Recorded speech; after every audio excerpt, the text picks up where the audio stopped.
So hello and welcome to our podcast this morning. The three of us today, my name is Judy Waltz. We also have Dion and Deanna here who will introduce themselves in just a second, are here because of our involvement with the AHLA federal healthcare law and regulations. I'm going to hold up one of the, hopefully you can see it. My camera seems to not be cooperating. Anyway, it is at the moment a 4-volume set plus a supplement. And this has the not every single one of the federal healthcare laws and regulations, but it is an excellent version, printed copy. It also comes in digital. So the three of us were sub-editors or co-editors, I think was the term that AHLA used. The main editor for this version was someone named Bill Horton, who unfortunately died during the process. He was very much beloved by HLA and all of us who worked with him. And so his name is on the cover, and this version is in purple. But that's how the three of us came together. So what we are going to do today, first to introduce ourselves and then talk about our substantive areas. So my name again is Judy Waltz. I'm based in the San Francisco office, which of Foley and Lardner, which if any of you can see my Zoom background here, this is a picture taken from my office showing Alcatraz. Our weather today is not quite as good as as it was when I took this picture, but it is just a lovely view. I am chair of Foley's healthcare practice. We have about 60 healthcare lawyers across the country. My personal background is that before I came to Foley, which was 26 years ago now, I was assistant regional counsel with the Department of Health and Human Services in San Francisco. So my entire career has revolved around the federal healthcare programs, and that's what I'm going to talk about later today.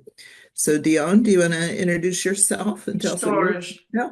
sure. Thanks, Judy. Hello, everyone. I'm Dion Lomax, and I'm the Managing Director of Antitrust and Trade Regulation at Affiliated Monitors, Inc.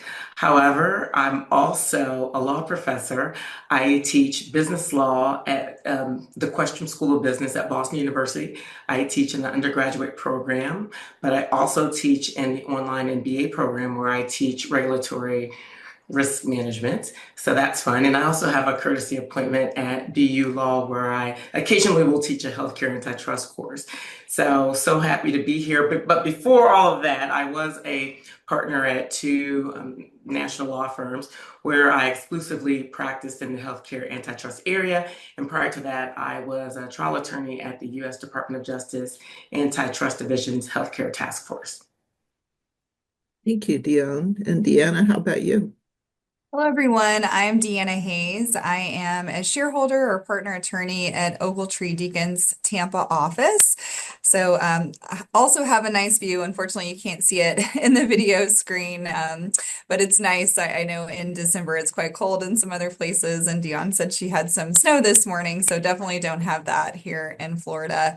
So I have been involved with the HLA for many years and really value the organization. I think it produces great content and great networking opportunities. I am board certified in labor and employment law by the Florida Bar. It's all I've done for my career. Was with a different firm before joining Ogletree and now co-chair Ogletree's multi-state advice and counseling practice group. And I'm active in our healthcare industry group as well. Glad to be here.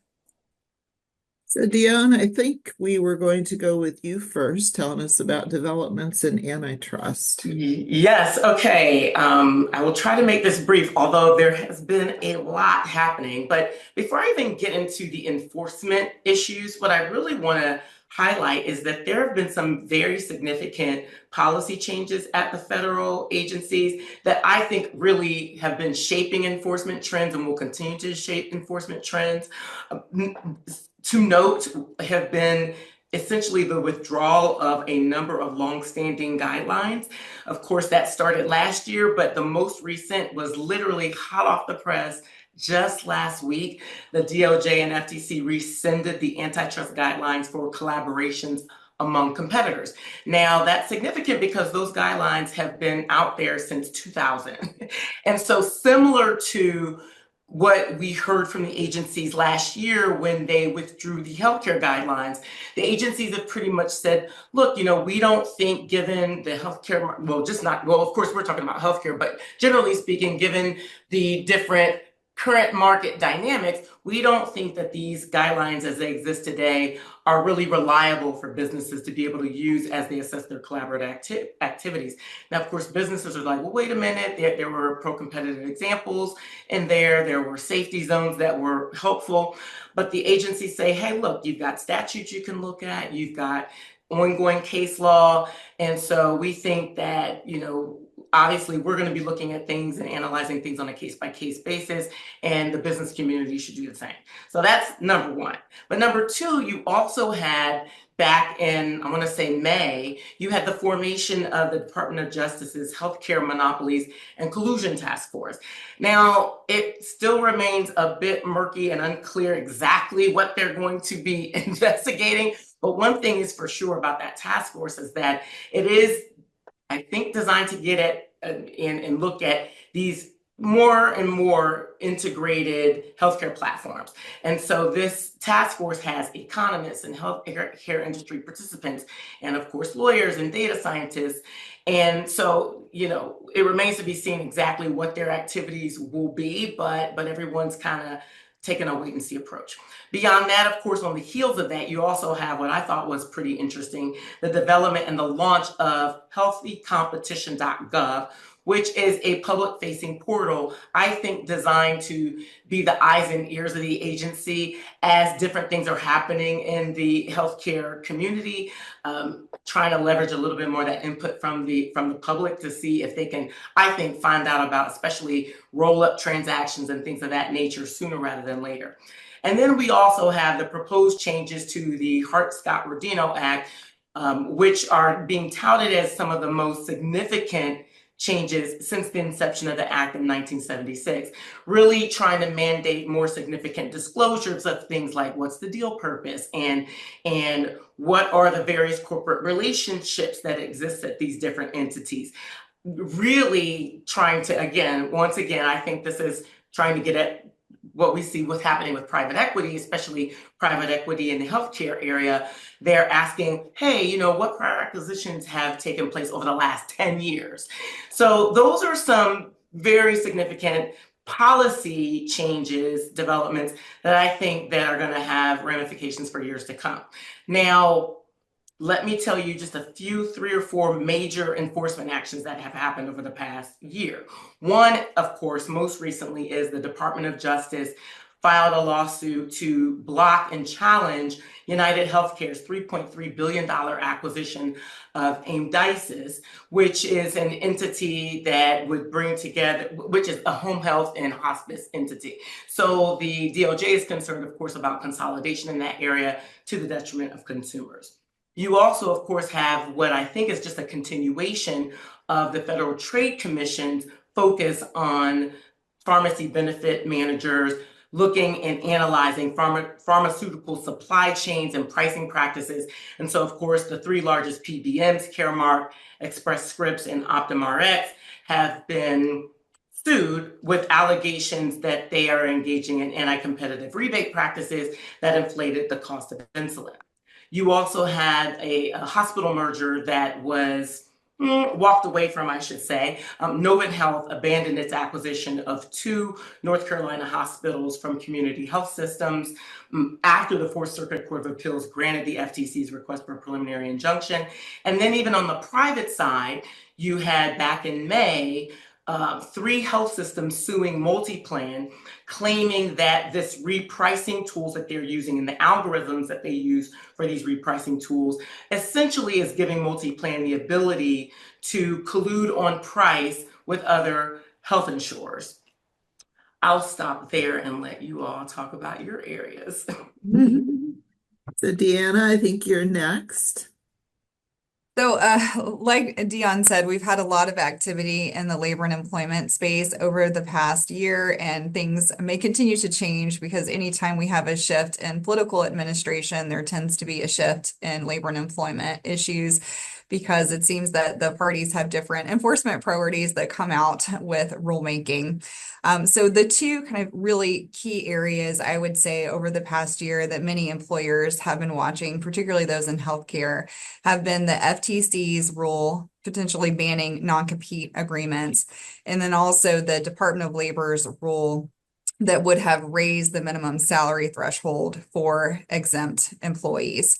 So both of those rules are currently blocked, but are also pending appeal.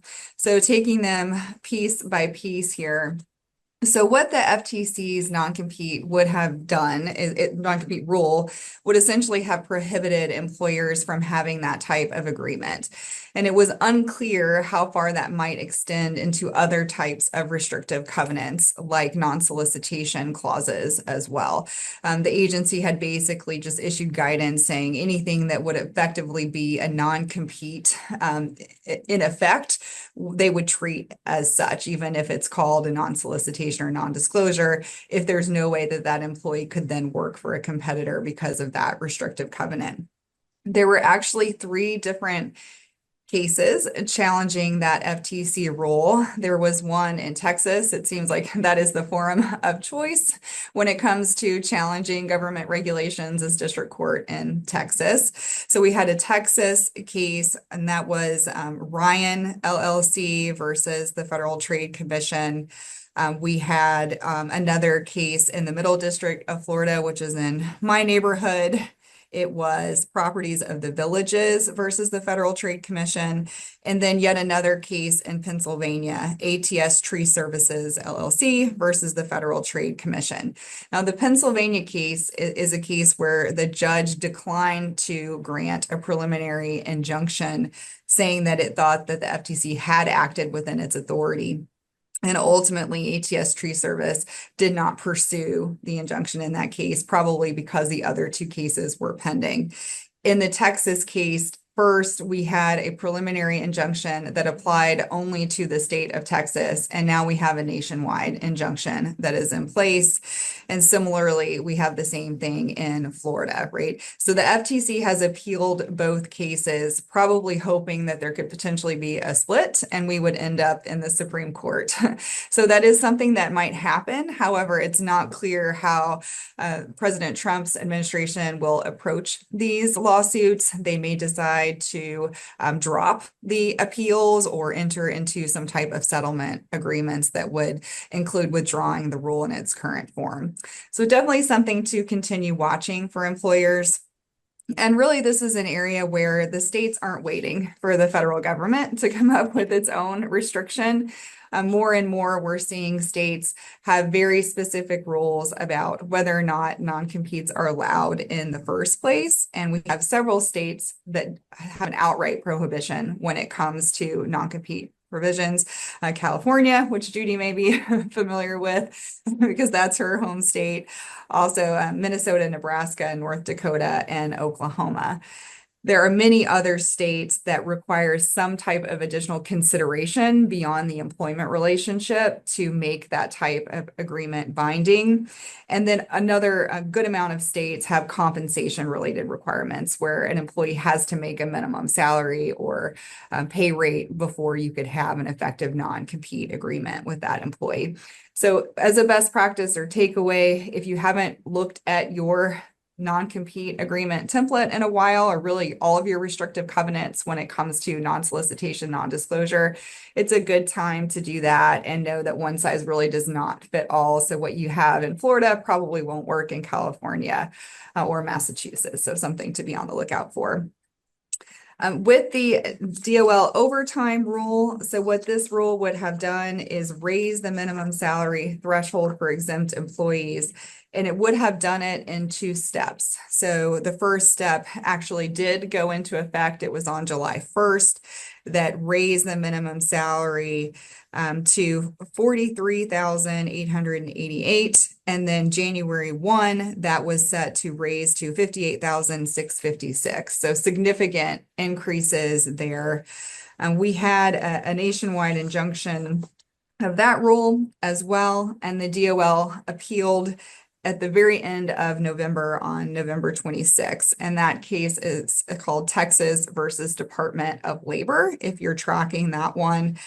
So this is another one that's interesting because the whole rule has essentially been invalidated, and the court found that the agency exceeded its authority in setting those minimums and also in building in an automatic increase to those amounts every 3 years.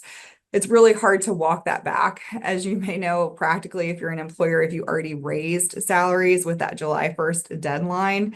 But, perhaps you decided to make some of those folks non-exempt rather than raising salaries and keeping them as exempt employees, then you could feasibly put them back as exempt employees, provided that they meet the job duties test. And that's really what this court said at the end of the day, is that the agency made it all about pay and really completely ignored the job duties tests, which are the core component of whether or not an employee should be treated as exempt. And quickly, this is another area where we've seen states, again, not wait for the federal government to raise the threshold. We have several states, Alaska, California, Colorado, Maine, New York, and Washington, that currently have higher minimum salary levels for exempt employees than the current federal level. So if you're in one of those states, you still have to follow those rules despite the federal injunction and ban. And we think that this is something that probably is going to be a trend in other states as well, if we don't have a rule that becomes effective that raises the bar nationwide. So another area to continue watching. So thank you, Deanna. So this is Judy again, for those of you who don't have the advantage of seeing us on camera. I'm going to talk about the federal healthcare programs and the changes that came about this year and some trends. So one of the things I was thinking about last night was to go back and look at what new things were rolled out. And this is one of the things that we do as part of our review of these federal healthcare law and regulations books. And I always focus on the new provisions. There are always tweaks to not to every, but to the statutes and to the regulations. One provision is changed or something is added. But the ones that I focused on were the new ones, and there really were not very many new things that came out of this last Congress, or even with respect to regulations. So with respect to Congress, and we all know how Congress was functioning, there was only one completely new provision that was added in the last year, and that was 42 USC 1396 W8, which you could email me if you were really interested. That deals with collection and reporting of comprehensive data for specific populations. So about as non-controversial as one could imagine, data collection. So that was the only one. In terms of regulations, the regulations, of course, would be usually about a year or sometimes more after the enabling statutes. And even here, though, the new programs or completely new provisions were limited. There was a whole section, actually two sections, because one had to do with payment, set up for the new billing requirements, not requirements, but the authorities for MFTs and MHCs, which personally I think is just a huge deal for access for people with mental health issues, particularly in California. We have a lot of MFTs and MHCs who can now provide care to Medicare beneficiaries. Lymphedema compression also finally made it through, as did home IVIG. And then there were some significant changes to provider enrollment. Those were not completely new, but some new things like a stay of enrollment if you've got your paperwork. You don't have your paperwork adequately pulled together to convince the contractor. So that is a very much a change in favor of providers and suppliers. In terms of where things are going or where things were headed as of last year, right now, I think it's very hard to say where things are headed after the inauguration. We're going to have to wait and see. Medicare Advantage seems to be becoming a bigger and bigger focus of everyone. The Medicare Advantage now cares for more than 50% of the Medicare population. There was a very big rule that came out a year ago that's now kicking in that has changes with respect to broker compensation, with respect to coverage rules, with respect to prior authorizations, and many other things that will drastically change how those programs are administered. Other things that have come up on the horizon, and again, we'll see whether they survive into the new administration and how they evolve. I'm sure they will at least evolve. We'll see whether they survive. There's regulation on laboratory developed tests coming out of the FDA. Laboratory developed tests are exactly what they say. They're developed by one single laboratory. There are a lot of advantages to LDTs, but the FDA has flipped back and forth over the years about how to regulate and now has some final regulations out that will kick in a few years down the line. So time to revise them. There's also a continuing focus on private equity investment in healthcare, and that we'll see how that plays out in the new administration. That one, well, I have my own thoughts on that one. And there were also some long-awaited changes to the overpayment refund rule. So even if there wasn't as much regulatory change as has been the case in some prior years, there were some big cases that probably will upend enforcement and all sorts of things about not only these new regulations that have come out, but ones that have been in existence for a while. So the biggest one, of course, was Loper Bright, which overturned the deference that had previously been given. It was called Chevron deference, but the doctrine applied a level of deference to agency actions that now is no longer required. We'll see how this plays out. There seem to be two considerably different views on this. One is mine, like it's just going to cause a lot of chaos at all levels. There are other people who are saying, wait and see, it may not be so bad. It may not have much of any impact at all. Chevron had kind of passed its prime, so to speak. So we'll see how all that plays out. I think personally it's going to result just in a lot more work for the agency, which means a lot more delay. And that and we'll see how that one plays out. There were a couple others that came out of the Supreme Court just a couple days after Loper Bright too. One was called Jharkhasi, and no one that I know knows how to actually pronounce that name. So Jharkhasi is my Indiana accent, and apologies if it's way off, but that's my pronunciation, and I can't find anyone who actually knows. So what this case did is to say that that under the SEC regulations, which allowed for an administrative hearing, that there was also a constitutional right to a jury trial. And so this person, Jharkhasi, opposed his ALJ hearing, and the court upheld the constitutional right for a jury trial. So I work a lot with OIG and with CMS administrative appeals, and we'll see how this plays out here. I think some of the the provisions from HHS could fall under the JARCISI approach. Others, I think, hopefully would not. But again, I think it's going to be a lot of delay and a lot of confusion in how things play out. Then there was a third case that came out of the Supreme Court. It was a big week for that. This one was called Corner Post, and this has to do with the statute of limitations and when an injury comes up. So even though in Loper Bright, the court said it was not going to apply this retroactively, so it wouldn't uphold every case that had ever been decided on the basis of a Chevron defense.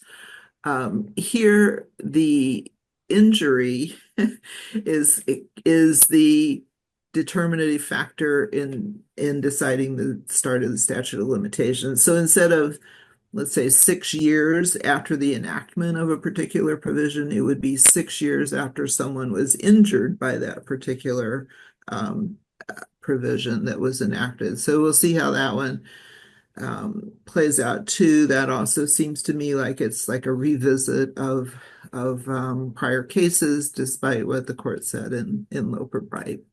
And then one more. This one is out of Florida, and it's called Zavarov, Zafirov. This actually was handled by my firm. I'm very proud of them, out of our Tampa office, by the way. So what it concludes is that the FCA is unconstitutional. This was a case that the government had not intervened in. It was being pursued by a relator. And to oversimplify, the court basically concluded that the delegation to the relator to pursue an action like this was beyond constitutional delegation authorities. In other words, it gave the relator too much power for a government authority. And so it was determined to be unconstitutional. The government has already said it plans to appeal this. And so we'll see how this plays out. But obviously it could have significant implications if it's not overturned on appeal. That is huge. When I saw that on your outline, I was like, wait, what? Yeah, I know, it's crazy, huh? I mean, Okay. Can I follow up on, it's something that both of you guys mentioned, and I should discuss this a little bit too, in this whole private equity issue. And another kind of notable thing, even though the case was filed before this year, is there was a development. I know, Deanna, you were talking about activities in the state of Texas. So you may recall that the Federal Trade Commission sued a private equity firm named Welsh Carson, as well as its portfolio company, the U.S. Anesthesia Partners, for, essentially all of these roll-up kind of stealth acquisitions. There's also some allegations of market allocation against U.S. Anesthesia Partners. But the notable development this year was that there was a court in Texas that dismissed Welsh Carson, the private equity firm, from that lawsuit. And essentially what the court said was, look, private equity firms are not liable for the actions of their portfolio companies under Section 13B. And the way that the court got there was to say, wait a minute, Welsh Carson is a minority, non-controlling investor. And the judge basically said, hey, look, this is a little bit too much of a novel interpretation to say that we're going to expand the scope of the FTC's enforcement to potentially expose minority, non-controlling investors to liability based on the actions of their portfolio companies. And so even though the case is ongoing with the portfolio company, that was a pretty notable action. And then the other thing, speaking of the actions of state attorneys general, there was a group or coalition of about 11 attorneys general that sent a letter to the federal agencies to express some concerns about private equity's role in healthcare and concerns about, obviously, quality of care and all of those types of things, but really advocating for greater transparency, which in part, like I said before, I do think that some of the new HSR rules in terms of what parties have to submit to the federal agencies before they close their transactions, those, of course, transactions that are HSR reportable, I do think gets at some of that. but the state coalition really advocated for greater transparency, but also working more closely with the federal agencies on certain M&A investigations and things of that nature, which is not anything that is new. You know, even when I was at the agency, that the states routinely will work along with the federal antitrust authorities on investigations and things of that nature. At the state level, though, I would say that the states are trying to, even though a number of states don't have their own quote unquote HSR pre-merger notification statute, what they are doing is starting to roll out similar statutes. So for example, earlier this year, it became effective July 1st, the state of Indiana now has a requirement that 90 days prior to closing, healthcare providers, insurers, health HMOs, insurance administrators, those in the healthcare field have to submit their transactions to the Indiana Attorney General's office for review. California, of course, was already doing this, but you also have Pennsylvania has now a proposed bill along those lines as well. And there are other states that are doing things that are similar. That's really interesting, and it's definitely something that we're seeing in other areas of labor and employment as well. You know, many states and localities have their own, paid sick leave requirements or their own family medical leave requirements. So that's another area that employers have to continue to watch. And interestingly enough, this year we also saw some developments in the workplace, workplace safety and health realm. We had OSHA, the federal administrative agency that governs safety and health in the workplace, issue a proposed rule for heat illness prevention. And that's the first rule of its kind. There's never been a specific standard with respect to heat at the federal level.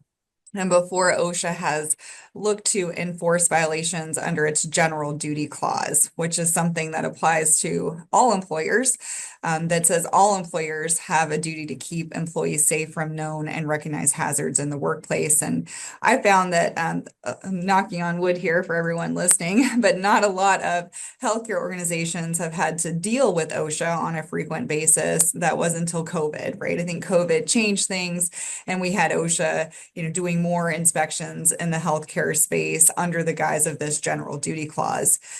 So while not all healthcare employers might not have to worry about heat illness prevention, there is another component that's been on OSHA's radar for a long time with respect to workplace violence. And will OSHA issue some type of workplace violence standard, either as a whole for general industry or just specific to healthcare employers?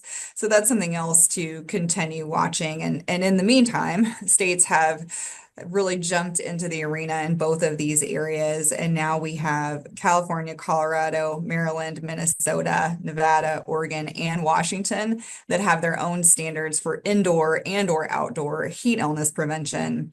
And then we have California and New York now that have broad workplace violence prevention requirements.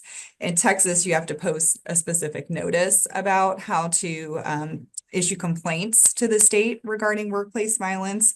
And then there are about a dozen states that have rules that are specific to healthcare when it comes to workplace violence.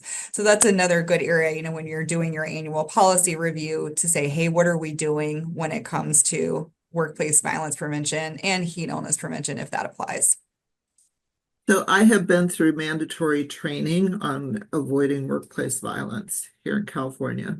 So it wasn't healthcare related. It was, I don't know, because we work in California, we all had to take that training. So let me just follow up on Dion's talk about private equity. The Medicare program has been working very hard to surface the ownership and control of healthcare entities that have private equity investors.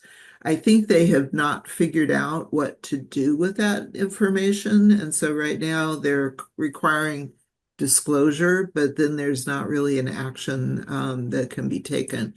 The preambles to the regulations have included some very almost defamatory. You can't say defamatory because they all cite to other sources, but they include a lot of discussion about various publications that indicate that there is a higher rate of one thing and another in PE owned or controlled facilities. And you have to imagine that some action will come of this. I think they just haven't figured out legally what they can do beyond requiring disclosure. So we will see. I know that many of our clients have some PE investment at one level or another, sometimes at, way far up. And having to disclose this has been quite a burden for them, and one that hasn't gone over very well. So it would not surprise me if the next administration begins to back off from that. But right now, you can even look up, for example, deficiencies in skilled nursing facilities by whether they're for profit or profit. It's really kind of interesting how much data is available. But it's at the end of the day, it's kind of like, so what if you can't do anything except hold them potentially, I guess, hold them responsible like any other investor, but it's a little oblique as to what the consequences could be. Well, and no, I agree with you. I think on the private equity front, they may not be as much intense scrutiny. Um, because I know that there have been some, especially like FTC commissioners, that have been maybe a little bit critical of the agency being so focused on these roll-up strategies. But that being said, I do think when you think about some of the changes to the HSR statute that I talked about, those changes were proposed with bipartisan support, and some of those changes are at least geared at getting the information into the agency's hands so that they can determine whether or not there's a problem. So while the next administration might not be as dogmatic and focused on going after private equity for antitrust purposes, I do think that there's still some mechanisms that will remain in place that will help them get the information that they need, so that if there is a particular situation that is having an anti-competitive effect in the market, they can challenge it. On the pharma side, I do think that high drug prices remain a bipartisan concern. So I don't see those cases in the next administration really going anywhere. I think they'll continue to be prosecuted heavily. I also think that, in Republican administrations, healthcare antitrust seems to still be important in a focus. Now, I will say, the nominee for the DOJ antitrust division, Gail Slater, will have a little bit more of an emphasis on big tech. That doesn't mean that, so some of the focus might shift a little bit more to big tech. Well, there's already a focus, and so that will remain. But it's not to say that I think that healthcare antitrust enforcement is going to decrease at all. I think if it increases anywhere, it will be more so at the state level. Any last comments? No, I think I would just like to say I thank HLA for having us do this. I think that it's going to be interesting to see how things develop in all of these areas going forward in the next administration. So I'm kind of excited as an academic, I'm kind of excited to see how it all shakes out. And I'm thinking it's going to be as crazy as the years after the Affordable Care Act and then during the PHE for us. I think it's going to be a wild time. Lots of changes. I would agree with that on the labor and employment side as well. I think we'll see some shifts in strategy at all of the major agencies in this space, including the Wage and Hour Division at DOL, the EEOC, OSHA, and of course the NLRB, which is a very political agency. So it's definitely something that employers should be paying attention to, particularly if you're in multiple states, because again, we may see more rules and cases that are significant at the state and local level if we don't see these broad sweeping federal rules. So I think it's going to be really important just to stay on top of your annual policy reviews as a best practice to make sure that you're in compliance. Thank you for having me. Yeah, so I want to thank Deanna. So Deanna Hayes, in case you didn't write down her name at the beginning, Dion Lomax, and my name is Judy Waltz. And thank you for having us for this. And so thank you.